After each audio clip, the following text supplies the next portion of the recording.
Assalamualaikum warahmatullahi wabarakatuh. Baik, tunggu bentar ya, Nak.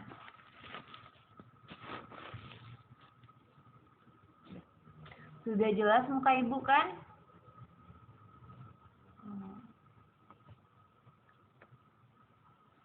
Iya, putus-putus, Nak.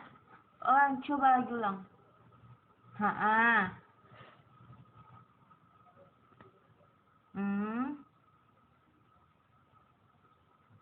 Ya.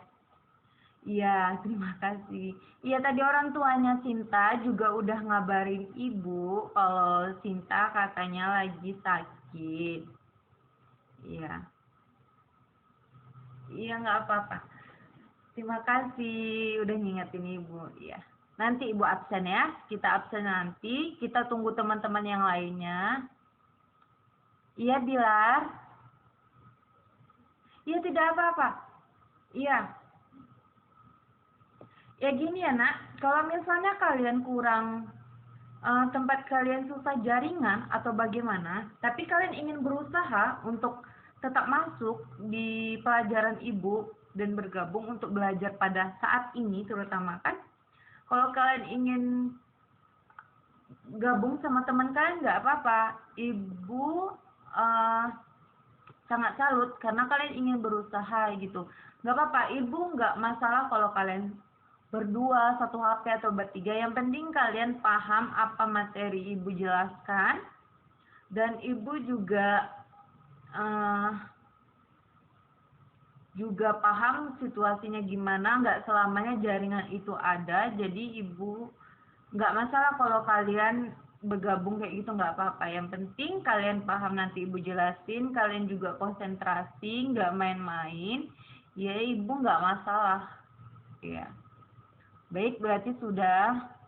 Oke, Ibu awali dengan Bismillah. Bismillahirrahmanirrahim. Assalamualaikum warahmatullahi wabarakatuh.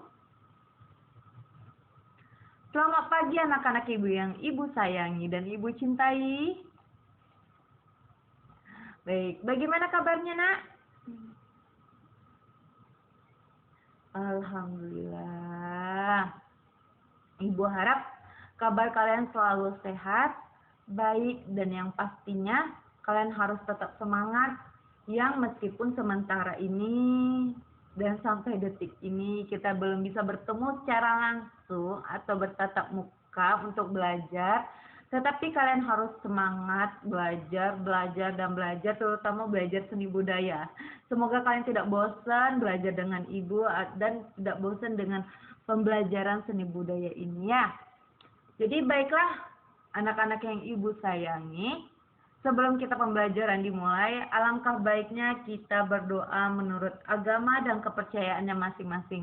Jadi buat ketua kelas, agar bisa memimpin doa untuk teman-temannya sebelum kita memulai pembelajaran pada hari ini. Oke, ketua kelas?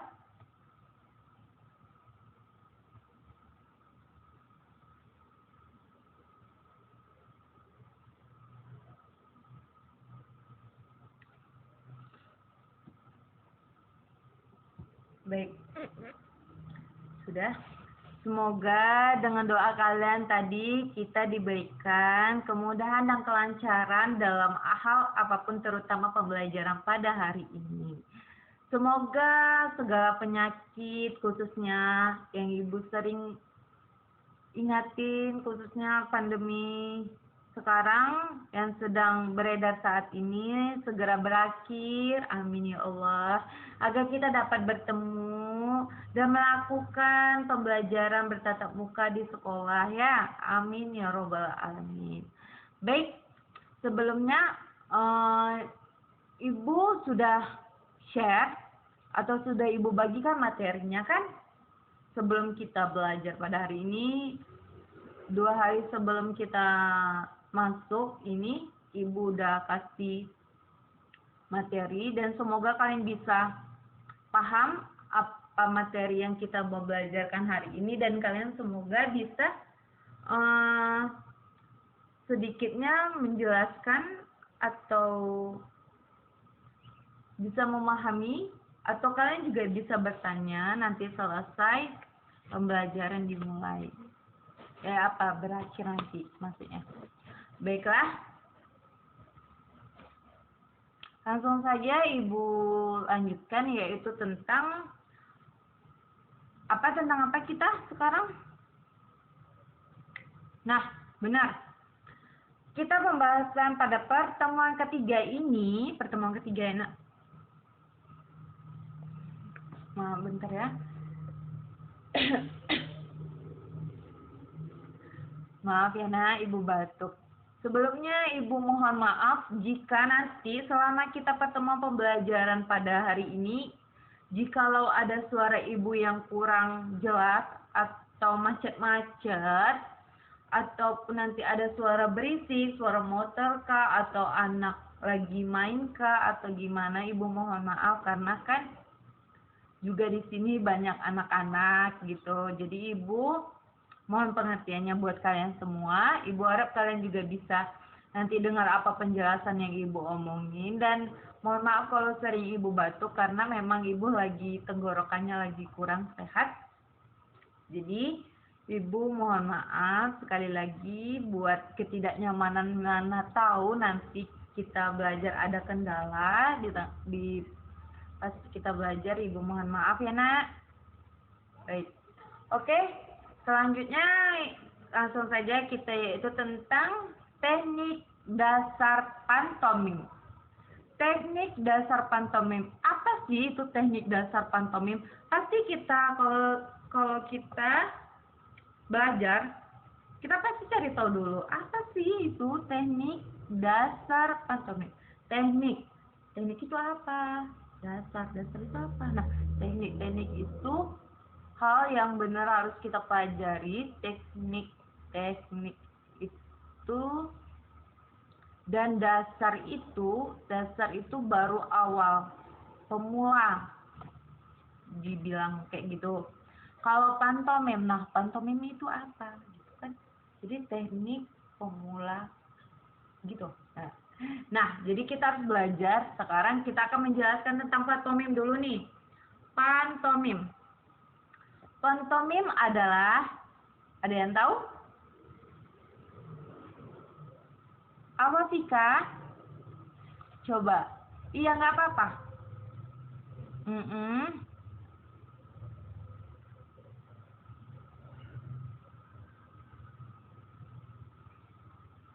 Nah, benar. Beri tepuk tangan untuk teman kita Vika. Ya. Yang dijelaskan oleh teman kita Vika itu benar. Ibu jelasin lagi ya. Kalau kalian ingin mencatat nggak apa-apa. Kan Ibu udah share, tinggal nanti kalian garis bawahi juga nggak apa-apa ya. Nih, pantomim. Pantomim adalah seni pertunjukan teater tanpa kata-kata, dimainkan dengan gerak wajah, gerak dan ekspresi wajah dengan diiringi musik. Jadi pantomim itu seni pertunjukan teater tanpa kata-kata, ya kan? Dan dimainkan dengan gerak dan ekspresi wajah dengan iringan musik. Nah, sehingga pantomim lebih mengutamakan pada gerak dan ekspresi wajah untuk menyampaikan pesan. Jadi di seni pertunjukan teater pantomim ini, dia menyampaikan pesan dengan gak menggunakan kata-kata enggak, tapi menggunakan ekspresi wajah. Nah, ini pasti kalian ingin gimana sih kelanjutannya gitu. Nah, kekuatan utama dari gerak pantomim terletak pada gerak imajinatif atau gerak peniru. Jadi kalau misalnya pantomim ini beda gitu. Bedanya kenapa? Bedanya kalau pertunjukan yang lainnya kita harus menggunakan atau menyampaikan pesan dengan kata-kata atau suara yang kayak misalnya aku jatuh cinta padamu, atau dengan kayak marah gitu, aku nggak suka sama kamu, kamu gitu atau apa. Tapi kalau dari pertunjukan pantomim ini tidak. Pantomim ini pertunjukan yang menggunakan ekspresi wajah. Dari ujung rambut sampai ujung kaki itu kita bisa menggunakannya dengan cara apa? Nah, itulah nanti Ibu jelaskan. Misalnya gini, kayak gaya peniru tuh kalau misalnya marah itu kan, lo kenapa sih gitu. Tapi kalau dalam pertunjukan ini kan ekspresi wajah. Jadi kalau misalnya marah,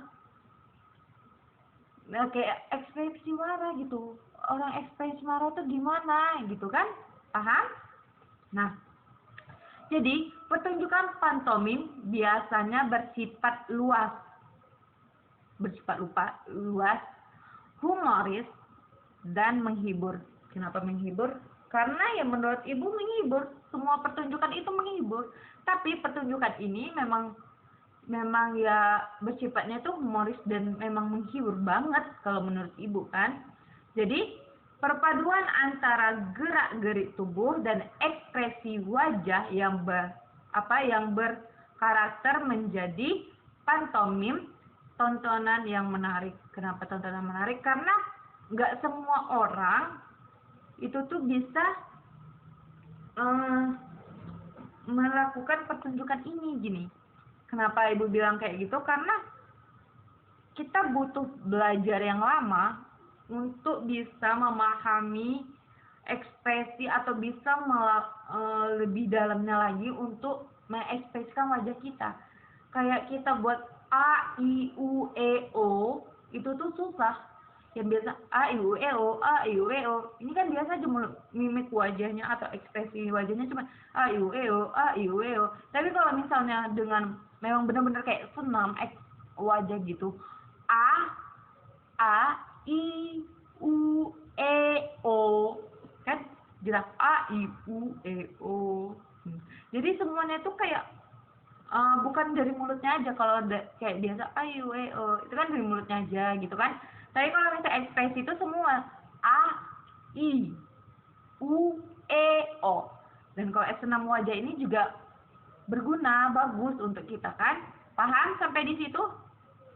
Nah, jadi dalam pertunjukan pantomim ini ada dua hal yang harus dikuasai. Jadi kalau kita ingin pertunjukan pantomim ini, jadi kita harus menguasai dua hal tersebut.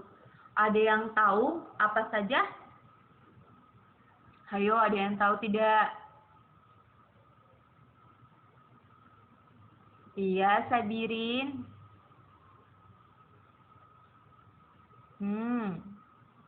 Ya, beri tepuk tangan untuk teman kita, Sabirin. Apa nak? Putus-putus. Oh, bentar ya.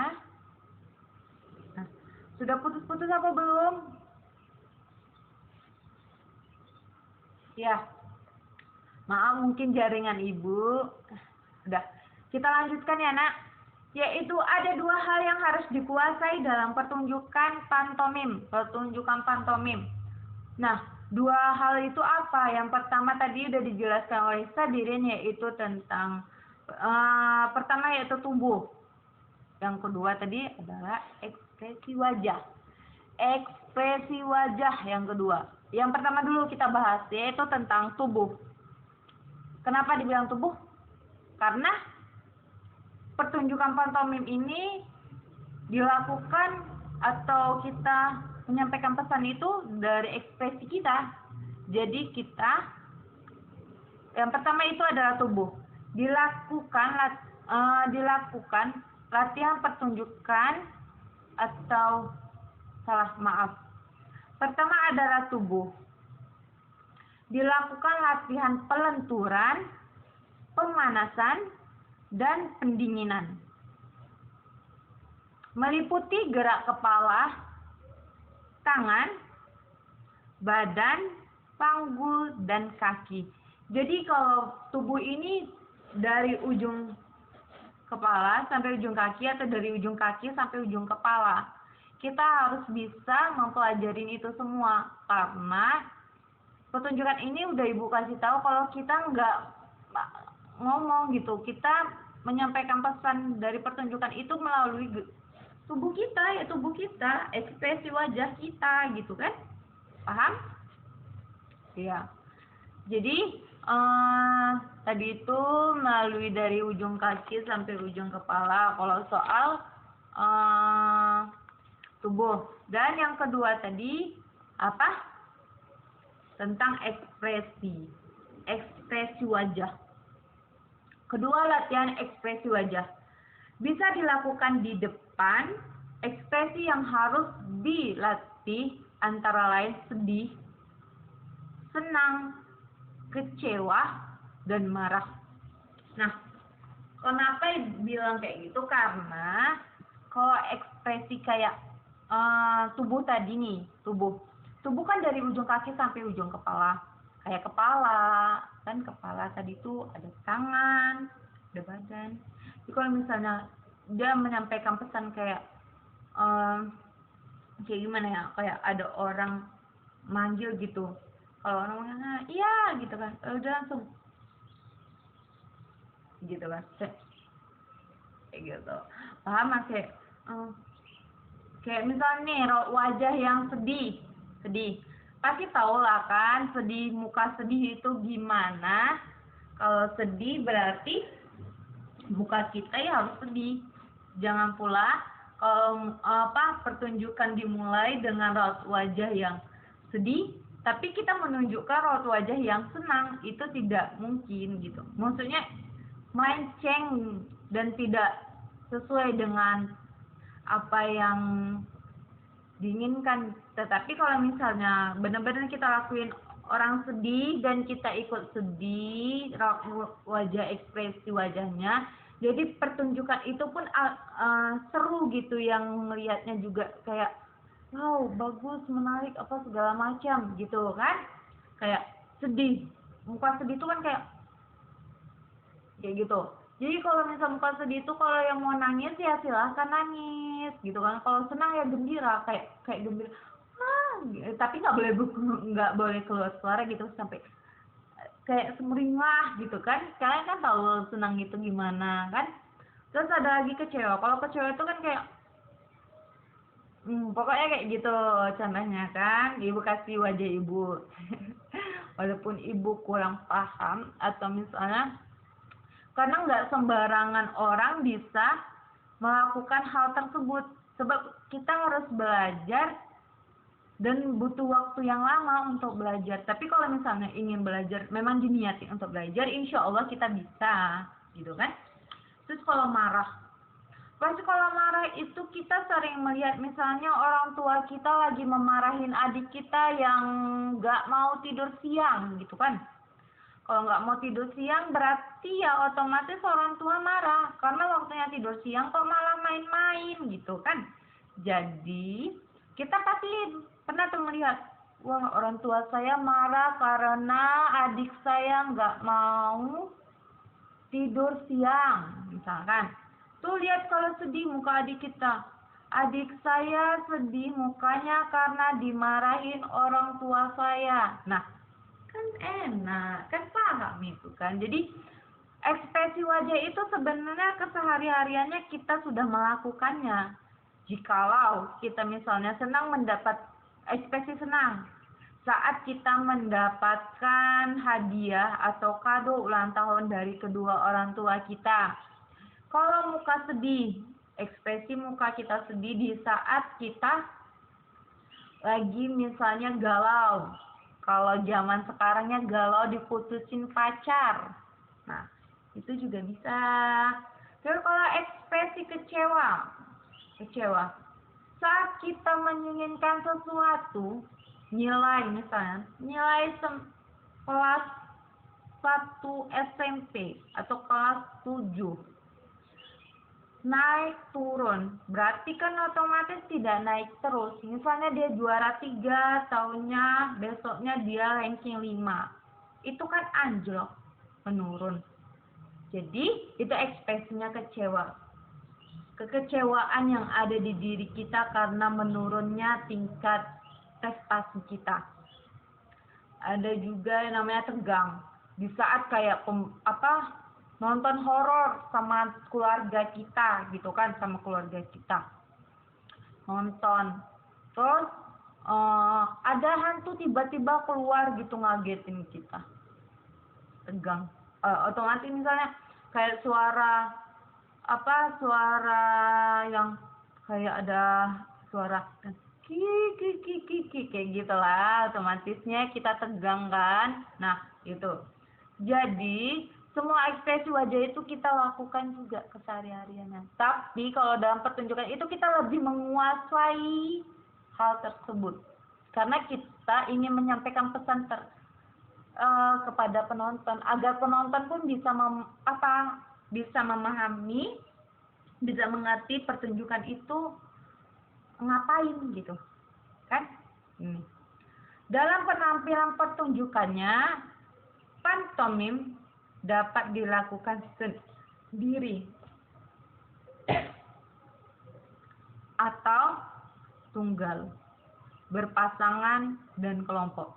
Jadi kalau pantomim itu sama halnya seperti kayak teater sebelumnya. Kenapa? Dia bisa tunggal ataupun sendiri, dia bisa berpasangan, dan juga dia bisa berkelompok. Jadi tidak tergantung sama alur ceritanya kalau ibu bilang kan. Kalau dia misalnya menceritakan tentang dua pasang kakak beradik misalnya, dua pasang kakak beradik, tapi dianya memainkan cuma sendiri, itu menurut ibu itu tidak sinkron, kan? Nah, jadi dengan demikian dalam bermain pantomim ini yang harus diutamakan adalah mengelola gerak dan ekspresi wajah yang kreatif. Jadi kita harus kreatif. Kalau menurut ibu harus kreatif dong, karena susah sekali. Susahnya itu kita harus bisa merawat wajah kita yang sesuai dengan alur cerita tersebut, dan kita juga bisa memahami cerita tersebut, sebagaimana kita bisa agar penonton itu bisa mengerti apa yang kita pertunjukkan gitu kan. Karena ya pantomim itu pertunjukan yang tidak menggunakan kata-kata, dia menggunakan gerak dan ekspresi wajah. Jadi mungkin sudah jelas penjelasan ibu hari ini atau pertemuan kali ini. Jadi menurut kalian ada yang mau dipertanyakan atau ada yang kurang paham dengan apa yang ibu sampaikan tadi? Ada? Atau ibu yang bertanya?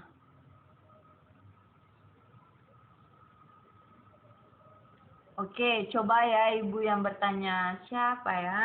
Nisa. Jangan kaget Nisa, ibu cuma nanya perihal tentang yang kita pelajari materi pada saat ini, yaitu tentang pantomim. Pertunjukan teater tanpa kata-kata dimainkan dengan gerak dan ekspresi wajah dan diiringi musik. Nisa pernah nggak melihat pertunjukan seperti itu dengan menggunakan wajah? Pernah? Tidak. Ada yang pernah di sini melihat pertunjukan tersebut? Oke, nanti mungkin ibu cari, dan kalau misal ada pasti ada kan. Jadi kalau ibu akan share ke grup, ke WA, biar kalian tonton gimana sih pantomim itu atau pertunjukan tanpa kata-kata itu yang dengan menggunakan raut muka atau raut wajah, ekspresi wajah gitu kan. Menurut ibu sangat menarik, kreatif, sebab kalau misalnya nangis ya nangis gitu kan, kalau sedih ya sedih, kalau kecewa ya kecewa, dengan raut muka dan gerak-gerik tubuh dari ujung kaki sampai ujung kepala itu semua main, karena dia sudah melalui kayak pemanasan, kayak pelenturan, pemanasan, pendinginan gitu kan, kayak dia melenturkan gerak tubuhnya gimana, dan nanti kalau ceritanya ini kayak mana raut mukanya, kalau apa kayak mana kan. Jadi kita harus bisa memahami. Oke? Baik, nah ada yang lagi yang bertanya? Ada yang mau bertanya? Silakan.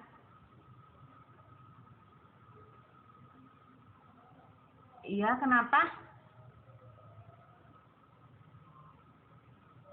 Iya, sebenarnya kalau kita ingin belajar, niatkan dalam hati kalau ingin belajar kayak gitu kan, sebenarnya bisa, nak, bisa. Tergantung kitanya, kalau memang misalnya niat untuk belajar, ya pasti bisa. Tapi kalau misalnya cuma untuk ya sekedar belajar apa, tapi nggak diniatin, ya sama aja. Sebab ekspresi wajah ini tidak semuanya bisa gitu kan. Jadi kita harus bisa memahami lah intinya. Memahami dan bisa melakukan apa yang kita ingin pertunjukkan. Jadi ada lagi yang ingin bertanya? Ada lagi, nak? Oh iya, gini, Ibu akan share lagi untuk tugas pertemuan ketiga ini. Ibu harap kalian bisa mengerjakannya dengan benar-benar. Mungkin nanti Ibu ada buat kelompok gitu kan, untuk buat makalah. Jadi Ibu harap kalian bisa, pertama tugasnya itu Ibu kasih kelompok, untuk tugas kelompok dan individu. Kelompoknya itu kalian buat makalah. Ini kelompoknya mau Ibu yang bagikan atau kalian? Gini, tugasnya pembagian kelompok Ibu serahkan kepada kalian masing-masing. Yang mana rumahnya dekat ya gabung, yang mana rumahnya jauh ya gimana caranya biar sama gabung sama teman-temannya. Ibu harap kalian bisa membagi kelompoknya dengan masing-masing. Ibu harap juga satu kelompok 5 orang kayaknya, 5 atau 4-an, pokoknya dibagi. Jadi Ibu harap kalian bisa memahami dan bisa nanti kayak ngasih pendapat satu sama lain. Dan tugas individu akan Ibu kasih share ke grup kayak biasa di WA, dan kalian juga bisa mengumpulkannya yang langsung petunjuk kayak biasanya. Jadi Ibu harap kalau soal nama kelompok, bisa kapan terakhir kalian bisa mengumpulkannya atau kasih nama kelompoknya sama Ibu? Kapan? Nanti malam bisa, atau terakhir besok pagi jam 9 bisa? Bukan makalahnya sayang, nama kelompoknya aja dulu. Kalau tugas kelompok sama tugas kelompok itu dikumpulkan di saat di saat tugas individu juga dikumpulkan. Itu kelompoknya misalnya bisa dikasih tahu nih, misalnya Nisa, Arif, Irfan, Bila, Dedi, itu siapa kelompoknya, misalnya Nisa. Nah, disitulah Nisa yang mengumpulkan. Yang penting ada tercantum nama kalian. Nggak apa-apa, Ibu akan jam 9 ya, nak. Jam 9, jam 10 pagi terakhir besok mengumpulkan nama-namanya, jadi Ibu tahu. Jadi Ibu akan kasih share-nya di WA ya. Baiklah, mungkin sampai di sini saja pertemuan saat ini, dan Ibu berterima kasih karena kalian sudah memperhatikan dari tadi kita belajar, dan semoga ilmu hari ini bisa berguna untuk kalian. Dan Ibu akan nanti share video biar kalian tahu gimana pertunjukan tersebut, dan kalian bisa terus tugasnya jangan lupa ya, nak. Tugasnya baru dah itu aja. Jadi sampai jumpa pertemuan selanjutnya minggu depan. Ibu harap kalian juga bisa belajar semangat dan semangat lagi, yang lebih rajin lagi, sebab ujian mau bentar lagi kan. Nah, apalagi kalau pandemi kayak gini, mager-mageran karena di rumah gitu. Jadi jangan sampai tugas tuh nggak dikumpulkan. Jadi mungkin cukup sekian penjelasan dan pertemuan kita kali ini. Kurang lebihnya Ibu mohon maaf, dan nanti kalau misalnya ada yang nggak adil atau apa, besok hubungin Ibu atau orang tuanya boleh hubungin Ibu. Ibu akan siap angkat telepon atau merespon kalian. Jikalau itu memang harus direspon, Ibu respon, tapi kalau enggak ya enggak gitu kan. Sudah, Ibu sudahi pertemuan kita. Semoga kita tetap sehat, tetap bisa beraktivitas seperti sedia kala, tetap patuhi protokol kesehatan ya nak, menggunakan masker, cuci tangan sesudah dan sebelum keluar, dan tidak boleh berkerumunan atau pergi di tempat ramai. Kita harus menjaga jarak. Baik, cukup sekian pertemuan kita pada hari ini. Ibu sudahi. Assalamualaikum warahmatullahi wabarakatuh.